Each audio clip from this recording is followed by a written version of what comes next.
It's like we are. that may be a first. We were actually amid administrivium and going live.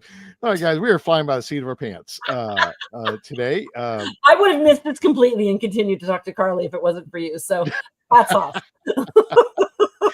Happy Friday, guys. I countdown completely today.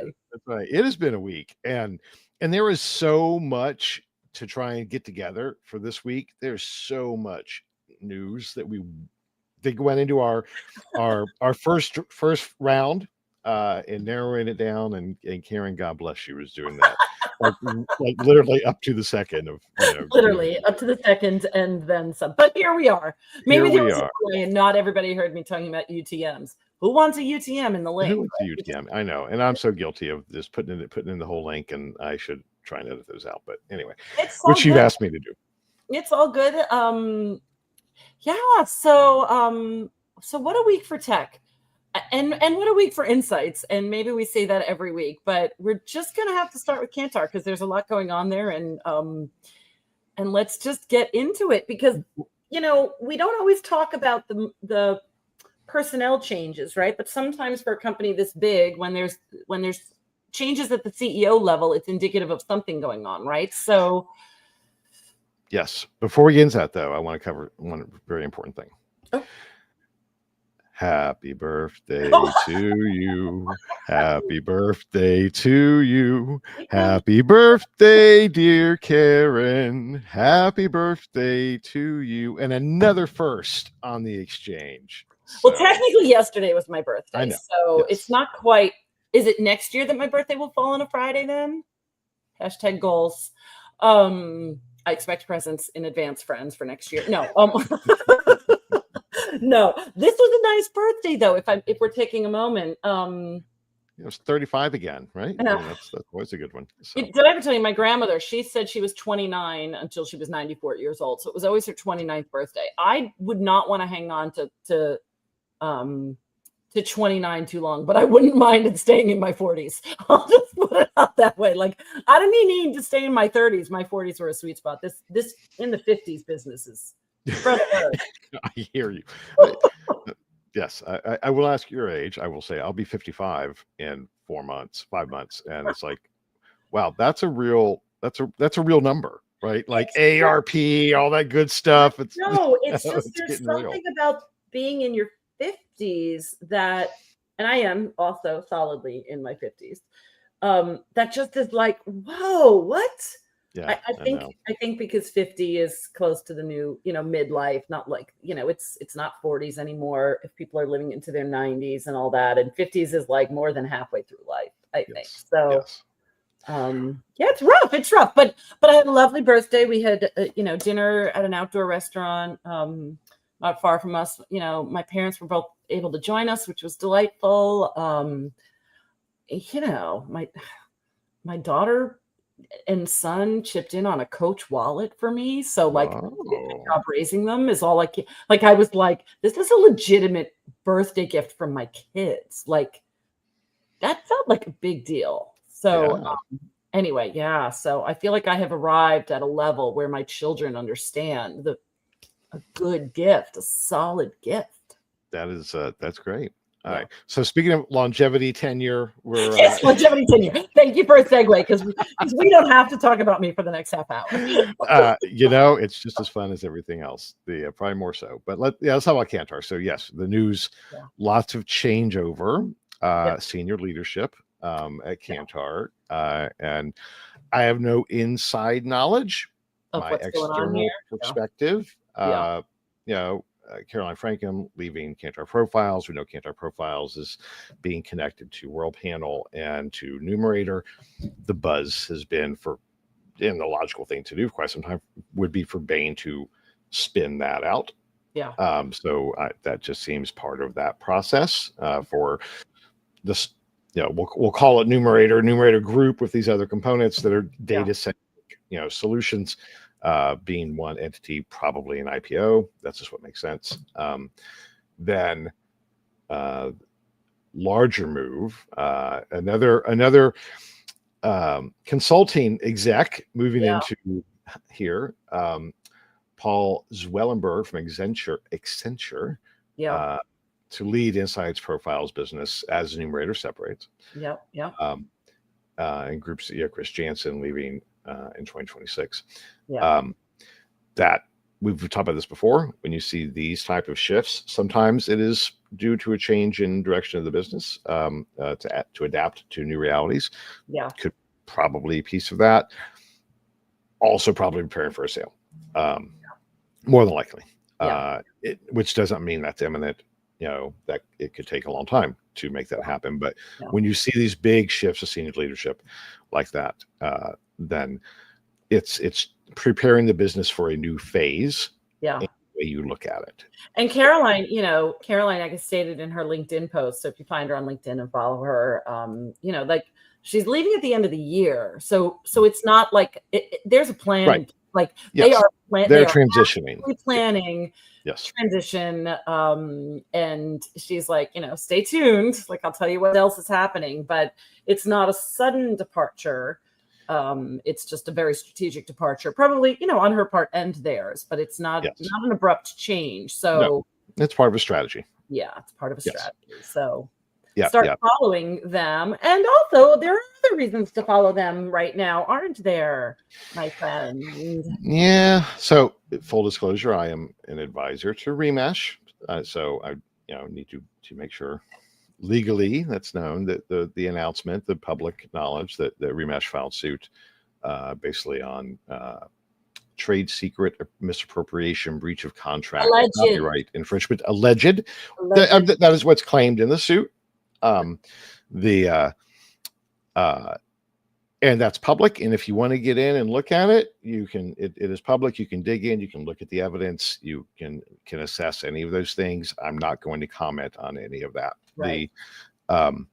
There's a big picture to look at here, and so we're sharing the news that this lawsuit is out there. But there's a bigger picture for software providers to be paying attention to. That's what we're going to focus on. There is an interesting angle here that is relevant, that it includes specifically Kantar China. China does not have the IP protection in trade, copyright, et cetera, protections that others do, other countries do. And again, allegedly, whether this is true or not, this will be worked out legally between all of them. What, to your point, I think we both rapidly got to that conclusion of, wow, in the era of vibe coding on Lovable, right? Over the weekend, somebody who really may not know exactly what is happening, you can inadvertently, and especially if you're a developer in a country that doesn't have strong protections for existing technology, you can duplicate technology readily, and potentially even outright copy that if they were using, I don't know, whatever Chinese tech platform that isn't built with those things. It's very possible anybody could literally use a technology like that. It just pulls the code from an existing platform. That is absolutely imaginable. Not saying that's what happened with Kantar and Remesh. This is just like it has pointed to cautionary tales. You think about how much copywriting assistance we get from LLMs right now, kind of universally. I think most professionals are using it to, hey, help me write an email or draft a response or whatever. An RFP, a proposal. All of that. Right. So how careful are we that what LLMs are helping us create aren't protected via copyright or shouldn't be protected via copyright? And we all need to make sure that we are being careful. Developers and marketers alike. The last thing you want to do is pick up a copyright or copyrighted a phrase with a copyright, or naming something with kind of that sort of trademarking. We all have to be a little bit careful to make sure. Yes. To make sure we're doing due diligence to that. So 100%. And we've said it before. We'll say it again. If you are the traditional SaaS model, Yeah. I don't think is nearly as great and secure now Yeah. as it was, simply because of the ease, the barrier to entry, and the Yeah. ease of creating, a very similar solution is just so low now. Yeah. And we see it on this show all the time with all of the, oh, look, here's another company that's doing a very Oh, let's use that as thing. our segue, right? How these Yes. companies that are outside of the Yeah. immediate, the insights and analytics industry as we know it, there are other companies that the technology has just now enabled them to join the world. Yep. Maybe not this next one, but let's jump to the Kepler one, Yeah. the second bullet point here. So there's a company called Kepler launched a voice AI survey platform and raised 3.4 million in seed funding to scale conversational research. Yep. And all of a sudden I'm like, that's interesting. So this company came out of nowhere and Yep. we're going to disrupt the market research industry that's already in the state of being disrupted internally. right? So like, how many of you are loyal listeners are in conversational research and are working to scale it? And now, boom, brand new competitor that has to stay on your radar because 3.4 million is no small funding level. And no here they are. seed fund. Hell no. 3.4 seed fund is pretty significant. Yeah. And I think that there is another interesting point to make here. These guys, to your point, my first thought is the same thing. Like, what, this is not new. What are you talking about? Right. Yeah. But they are approaching it from the perspective of, they're approaching it from a Silicon Valley kind of growth perspective. They're going to be looking at it in a very different way than we look at it. And maybe I can sum it up best this way. When Google Surveys first launched, right, and I was on their board, their advisory board, and I was really honored to do that. And I was at SMR in Atlanta and was asked to do a Q&A session, and asked me, would Google ever join SMR? I said, no. Yeah. Why would they? Yeah. And that wasn't a diss on SMR. It was just these companies are looking at things in a very different perspective. They're not insiders adapting technology. They are outside looking at how technology can disrupt existing systems, and they're not going to play by our rules. Yeah. And so we do need to look at these companies that are coming in, even though we look at it on a surface, like where you already have solutions to do this. Their business model, their strategies, obviously their funding is radically different than the companies coming from inside the industry. And that's a huge piece of the disruption. By the way, I like that Wimbledon look you just had. I was going to say that was like,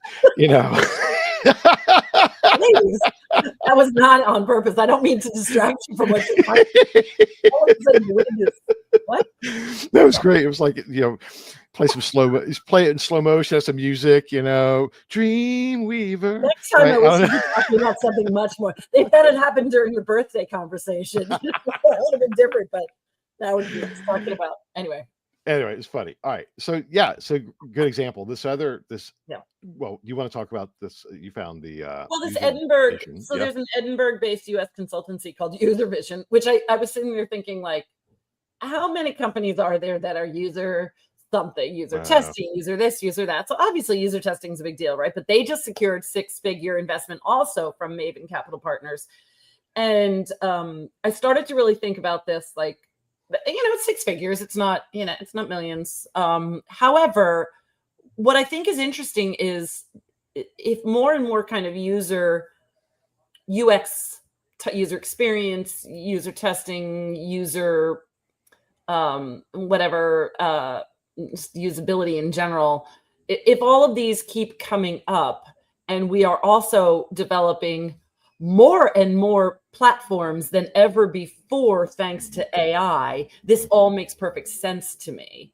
Because with each new startup that's AI based, guess where all of that lives? It lives online on a platform, and all of these AI based platforms need testing. Like, you can't just launch and not have usability built into the mix. What did was it a week or two ago when OpenAI spent well over $1 billion to buy Yeah. a usability platform, Yeah.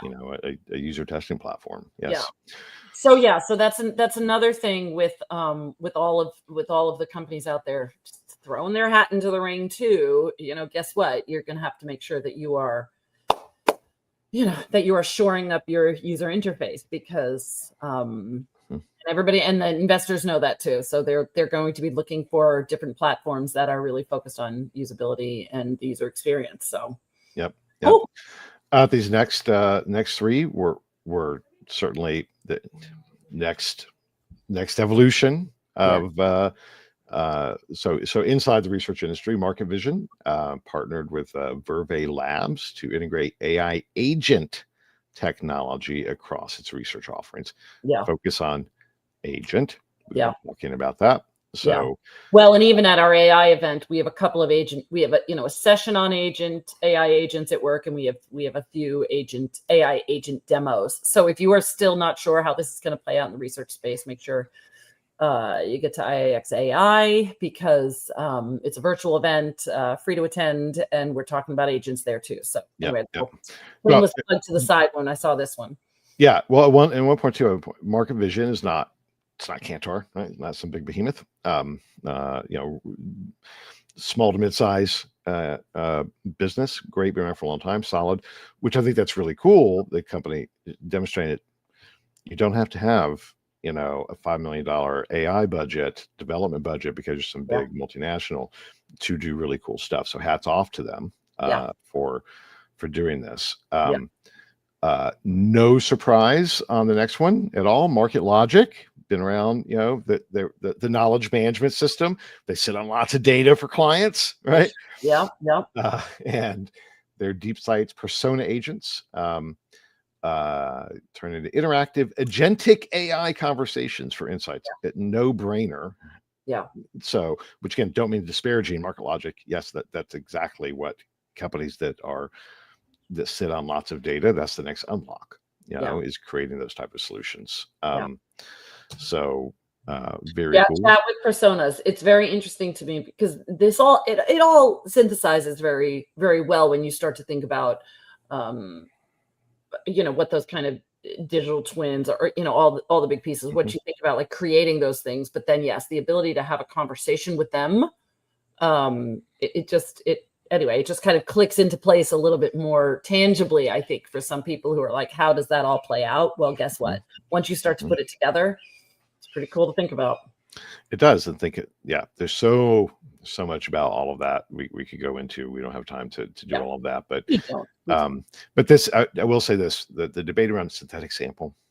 No, all right, keep debating, just like we did about telephone versus online. It doesn't frickin' matter. Right. The business reality is that this technology is here. It can create impact.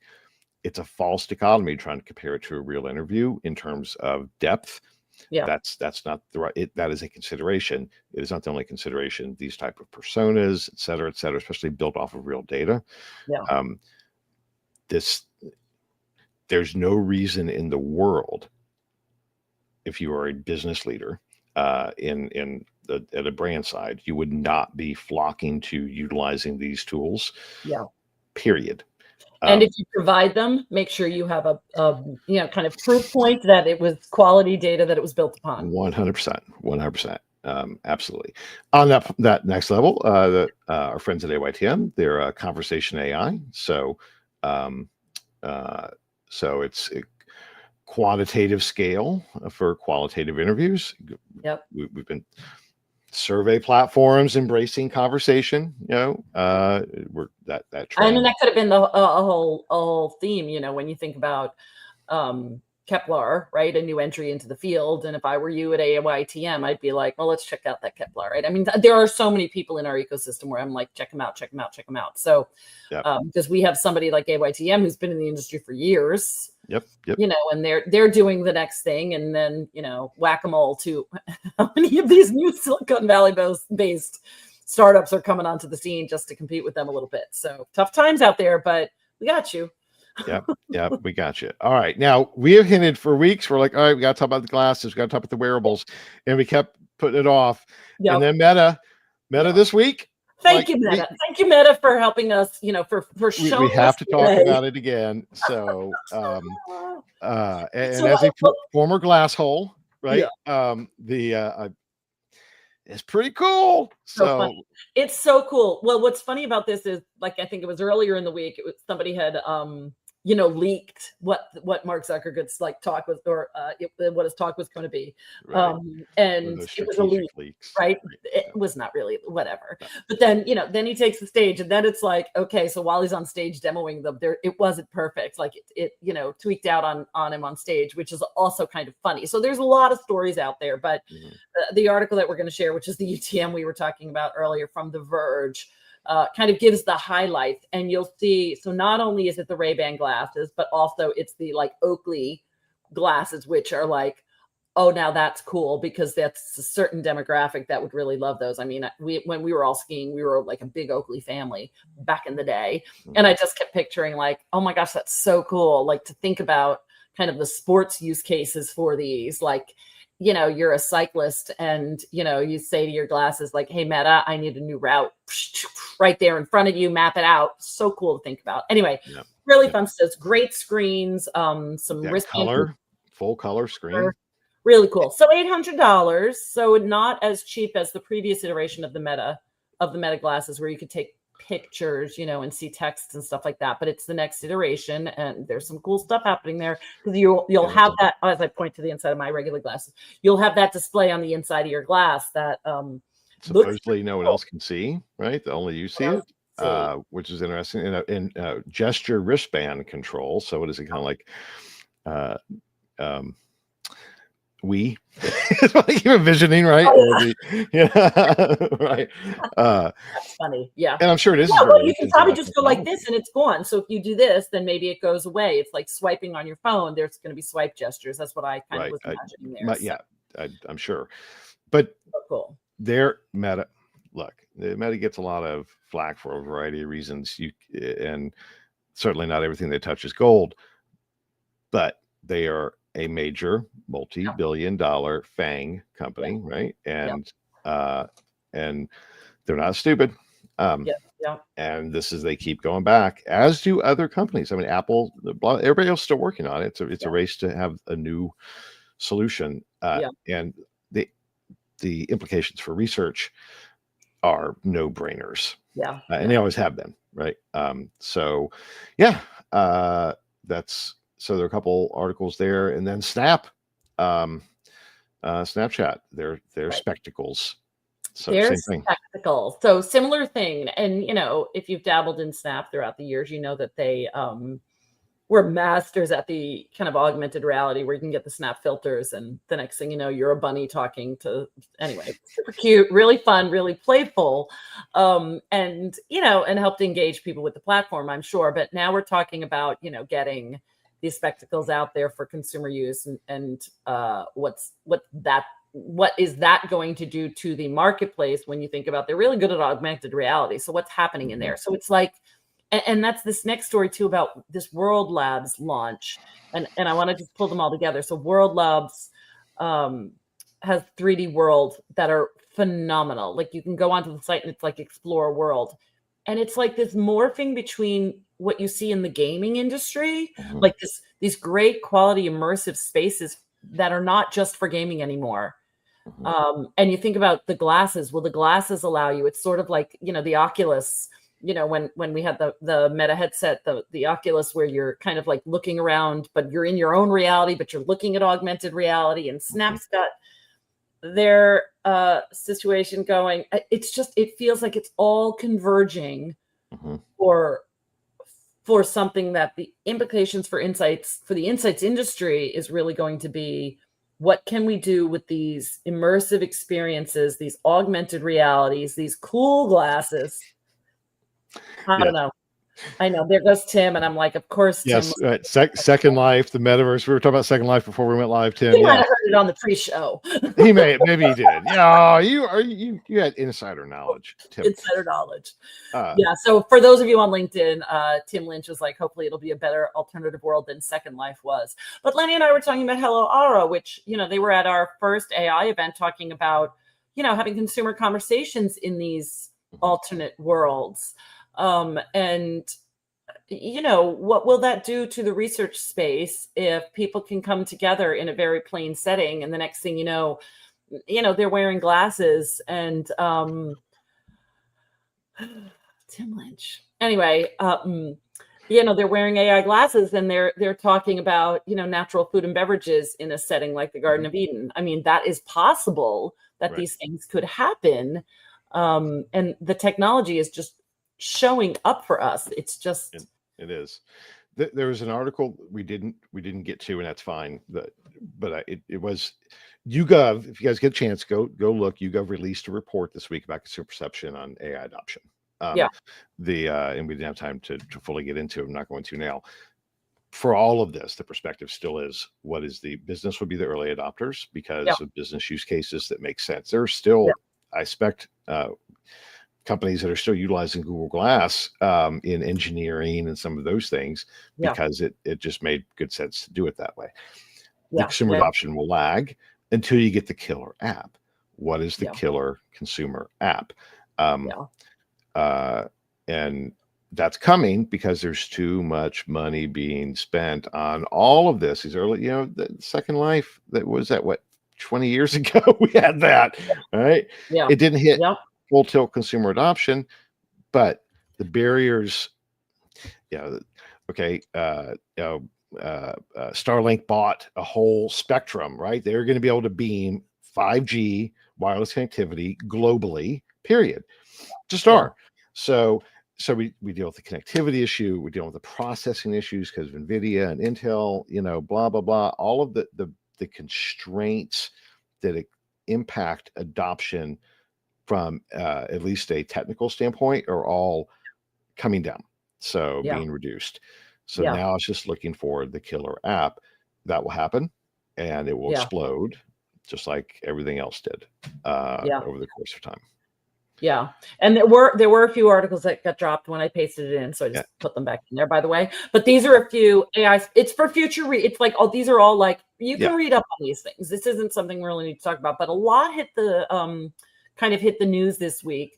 Washington Post highlighted OpenAI's first public study on who's using ChatGPT and common use cases. So that's a pretty cool study.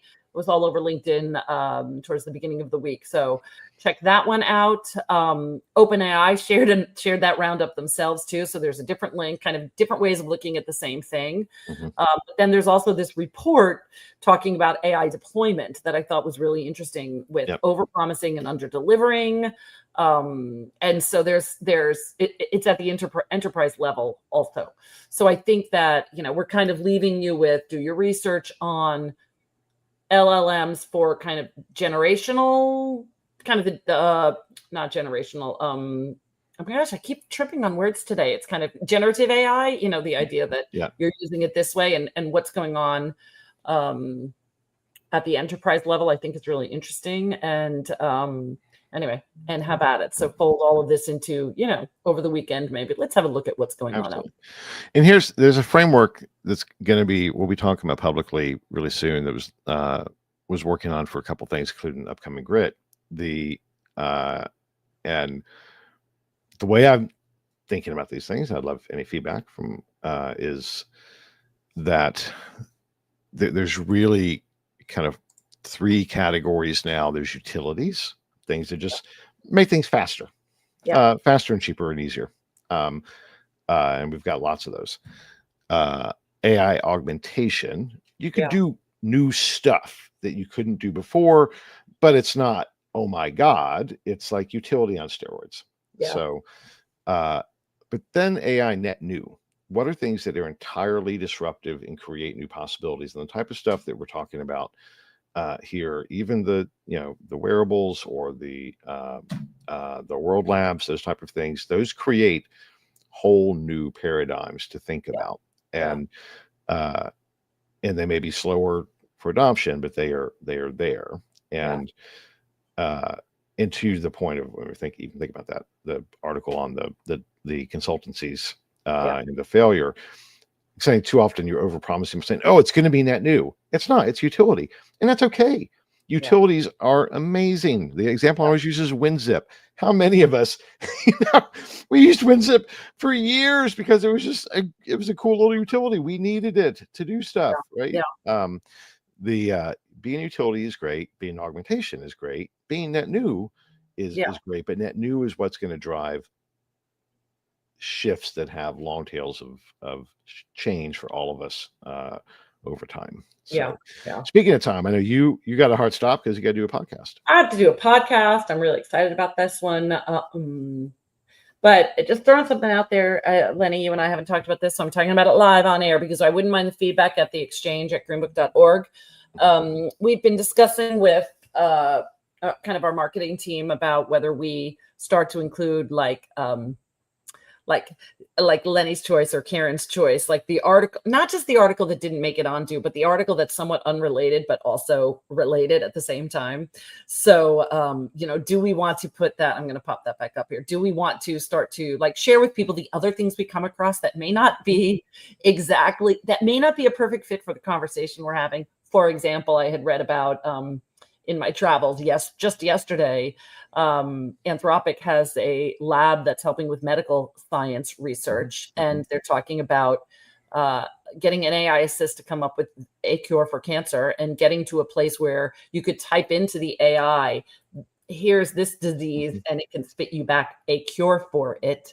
And I was reading that thinking there are so many grand possibilities, big picture, like when that crosses my mind, I want to share it with everybody, even though it's not insights and analytics, it's like, so I'm all for it. It gives me a chance to talk about, my favorite terms, dystopian hellscape, or robot overlords, or the UFOs, whatever. Yes, please, let's do that. You always go to these places. I go to I have little lab, like this is a lab assistant that hey, I need a cure for, I'll be super personal, 86-year-old man with late stage Parkinson's.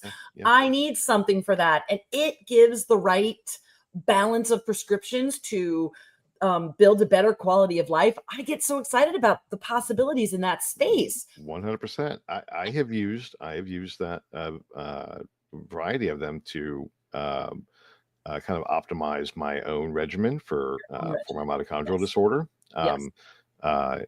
So not the same as I ain't trained on that, just the open system. So imagine one that's trained by these incredible scientists.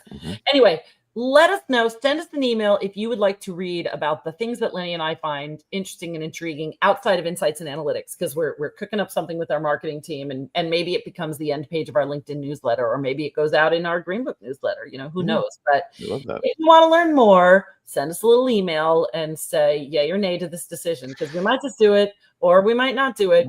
Feedback would be great. The Exchange Link Club. So have a book club, the Link Club. So trademark that. Trademark. I know, that's why I just said it. We got it. It's recorded. It's gonna be transcribed. We said it. We said it. Anyway, and Tim, I don't remember the company you were talking about. Tim Lynch was asking about the Google Glass company, a research startup. I know who you're talking about. I don't remember the name, but there were certainly companies that were deploying that. We had them at IAX. The last thing on that note, like on the side of wearables, I hated glass because I had to wear contacts to use it, and I don't do contacts. Look at these fingers. I'm just not good at that. So when they can release these solutions, and I think that the Ray-Bans, and certainly the Ray-Bans, maybe not the Oakleys, are designed that you can have prescription lenses with this embedded in, that's a whole new ball game from an adoption standpoint. People like me that are just too lazy to wear contacts, but need corrective lenses. So anyway, interesting times for all that. Interesting times. So all good stuff. Friends, it was great to talk to you. I will not see you for 2 weeks. So let's let everybody know that. That's right. That's actually not true. I will see you next week, but we're going to pre-record. So we need our news by Thursday. So, nothing big better happen overnight on Thursday night, because, we'll still push this out, but it won't be live. It'll be live on Thursday afternoon for Lenny and I. And so you'll still be able to catch us at noon on Friday, but it's going to be a pre-record. And then the following week, we'll have a guest. We will have a guest. Headed to SMR Congress. So my first time headed over there. So I shall be in Prague, but I'll be missing all of y'all. And seeing half of you there probably. So right, we'll miss you too, Karen. We'll have lots to talk about when you get back, I'm sure. For sure. All right, everybody, take care. Have a wonderful weekend. And thanks for tuning in. All right. Bye, everybody. Bye, everybody.